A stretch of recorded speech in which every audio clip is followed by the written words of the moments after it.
General Norton, ladies and gentlemen. Since I'm a fiction writer, let us start with a short story. Suppose that you are an astronaut whose spaceship gets out of control and crashes on an unknown planet.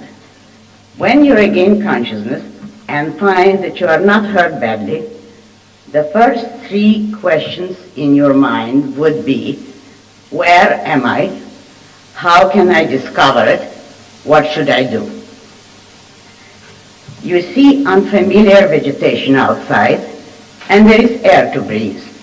The sunlight seems paler than you remembered and colder. You turn to look at the sky, but stop. You are struck by a sudden feeling.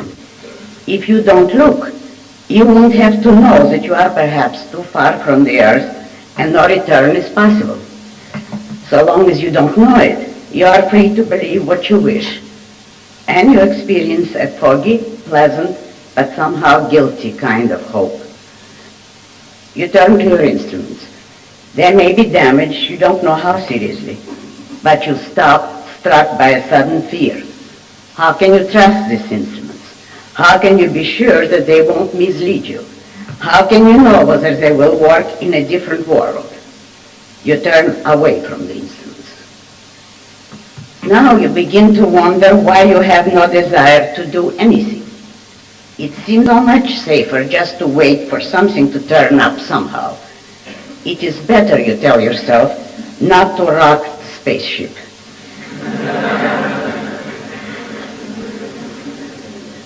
Far in the distance, you see some sort of living creatures approaching. You don't know whether they are human, but they walk on 2 feet. They, you decide, will tell you what to do. You are never heard from again. This is fantasy, you might say. You would not act like that, and no astronaut ever would. Perhaps not. But this is the way most men live their lives here on Earth. Most men spend their days struggling to evade 3 questions, the answers to which underlie man's every thought, feeling, and action, whether he is consciously aware of it or not. Where am I? How do I know it? What should I do? By the time they are old enough to understand these questions, men believe that they know the answers. Where am I? Say, in New York City. How do I know it? It's self-evident. What should I do? Here they are not too sure, but the usual answer is whatever everybody else does. The only trouble seems to be that they are not very active, not very confident, not very happy, and they experience at times a causeless fear and an undefined guilt which they cannot explain or get rid of. They have never discovered the fact that the trouble comes from the 3 unanswered questions, and that there is only one science that can answer them: philosophy. Philosophy studies the fundamental nature of existence, of man, and of man's relationship to existence. As against the special sciences, which deal only with particular aspects, philosophy deals with those aspects of the universe which pertain to everything that exists. In the realm of cognition, the special sciences are the trees, but philosophy is the soil that makes the forest possible. Philosophy would not tell you, for instance, whether you are in New York City or in Zanzibar, though it would give you the means to find out. But here is what it would tell you.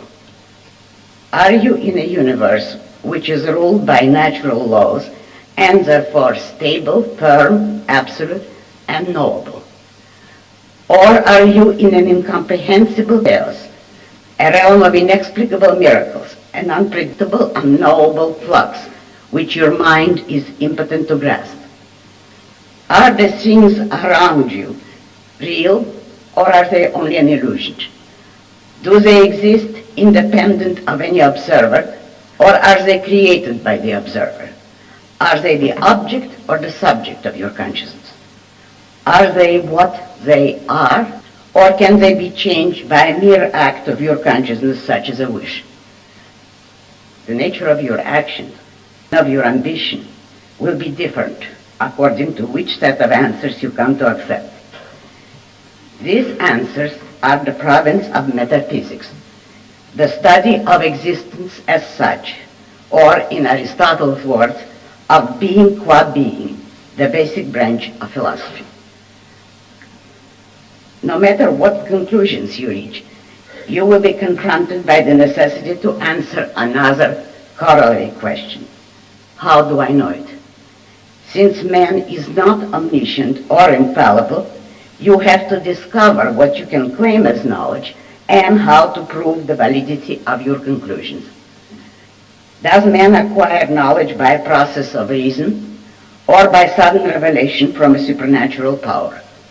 Is reason a faculty that identifies and integrates the material provided by man's senses, or is it fed by innate ideas implanted in man's mind before he was born? Is reason competent to perceive reality, or does man possess some other cognitive faculty superior to reason? Can man achieve certainty, or is he doomed to perpetual doubt?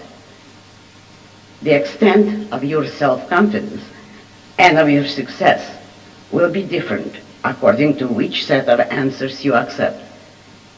These answers are the province of epistemology, the theory of knowledge, which studies man's means of cognition. These two branches are the theoretical foundation of philosophy. The third branch, ethics, may be regarded as its technology. Ethics does not apply to everything that exists, only to man, but it applies to every aspect of man's life, his character, his actions, his values, his relationship to all of existence. Ethics, or morality, defines a code of values to guide man's choices and actions, the choices and actions that determine the course of his life.